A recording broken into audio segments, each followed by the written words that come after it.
Pour être régulièrement informé de la publication de nouvelles vidéos, abonnez-vous à notre chaîne YouTube Postervision.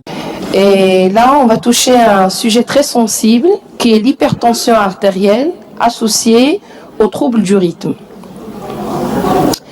C'est un sujet qui est très sensible parce qu'il y a une divergence des avis et la prise en charge n'est pas toujours facile. Je commence d'abord par l'hypertension artérielle. C'est un problème de santé publique. Elle devient de plus en plus fréquente. Elle touche le sujet jeune, l'adulte jeune, le sujet âgé. Donc, elle touche une grande majorité de la population générale. Mais quand elle est associée à des troubles du rythme auriculaire ou ventriculaire, ça pose un problème encore plus grave, encore plus particulier, plus délicat. Et les troubles du rythme dans les cardiopathies hypertensives ont la particularité de commencer précocement. C'est pas comme les cardiopathies valvulaires où les troubles du rythme apparaissent tardivement.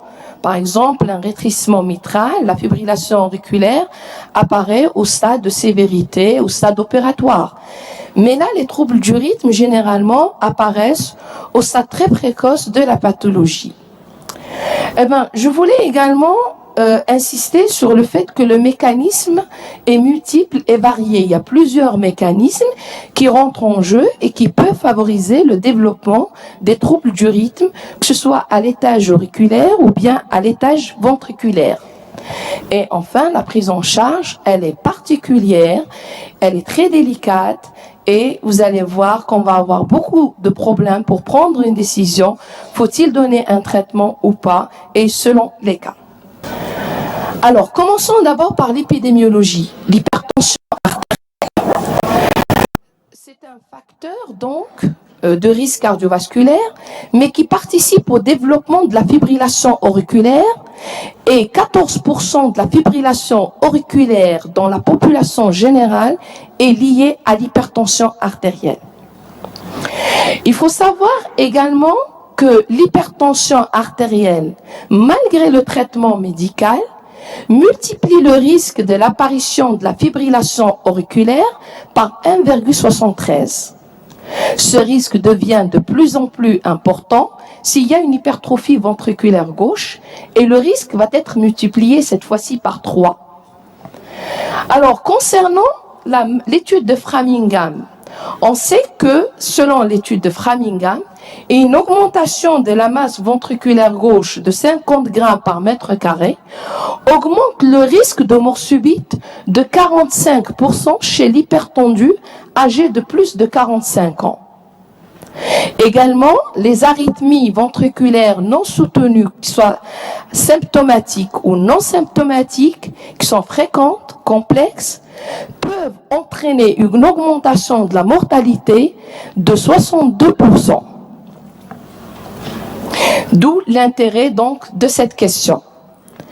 Les troubles du rythme, de point de vue physiopathologique, c'est parce que les malades, ils peuvent développer d'abord une insuffisance cardiaque, une hypertrophie ventriculaire gauche, une dysfonction de la fonction diastolique, de la fonction systolique. Il y a des perturbations endocriniennes, métaboliques.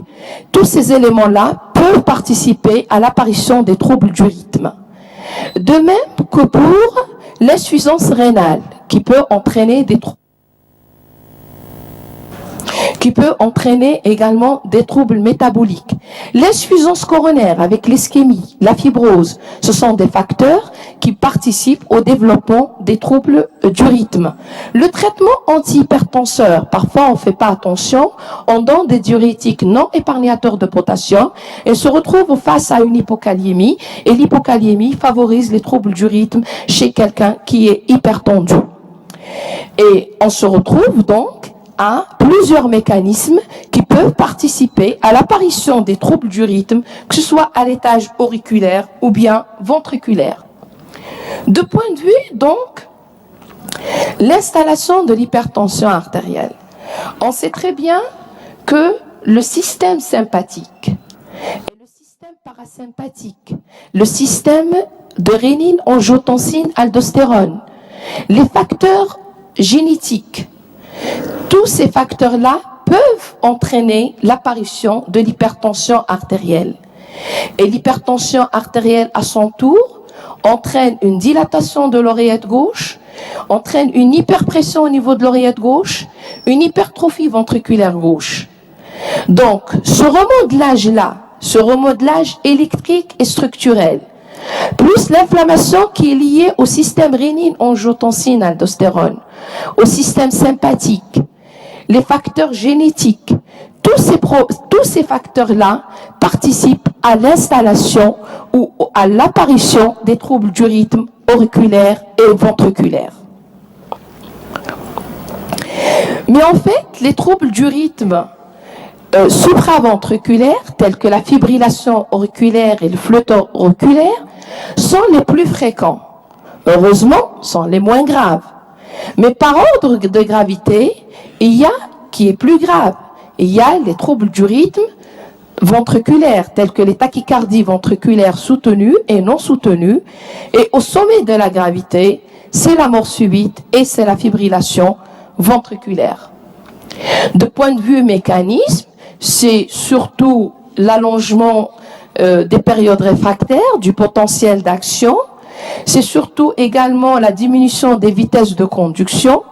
Et on a également une diminution de la réserve coronaire sous endocardique liée à l'HVG et surtout ce gradient de repolarisation qui va s'installer entre l'endocarde et l'épicarde qui va entraîner un phénomène de réentrée entre les différentes couches myocardiques, en plus de l'ischémie myocardique qui va participer de façon donc dominante à l'apparition des troubles du rythme.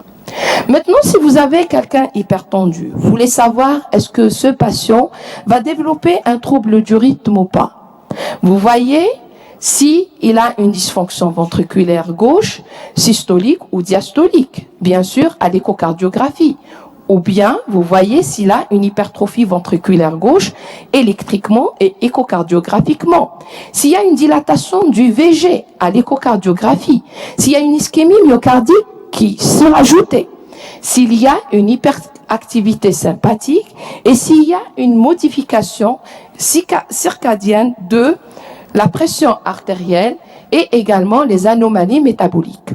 Tous ces facteurs-là que vous voyez sont des facteurs qui favorisent l'apparition des troubles du rythme ou ce qu'on appelle les facteurs arythmogènes chez quelqu'un qui est hypertendu.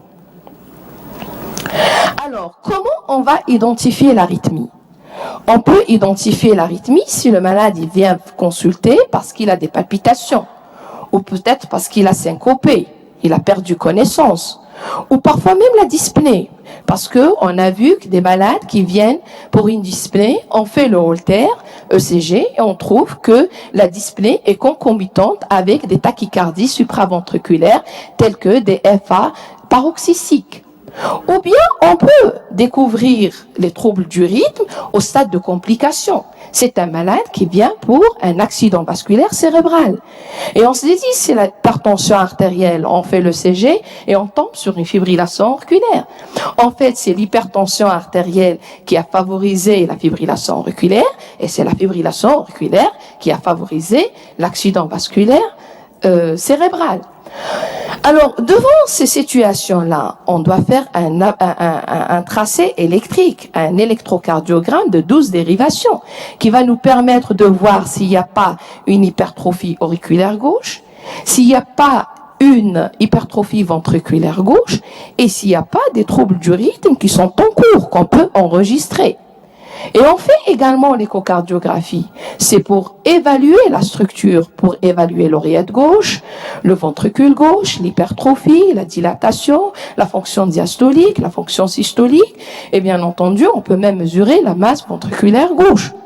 Alors tous ces paramètres vont nous aider pour la détection indirecte d'un trouble du rythme.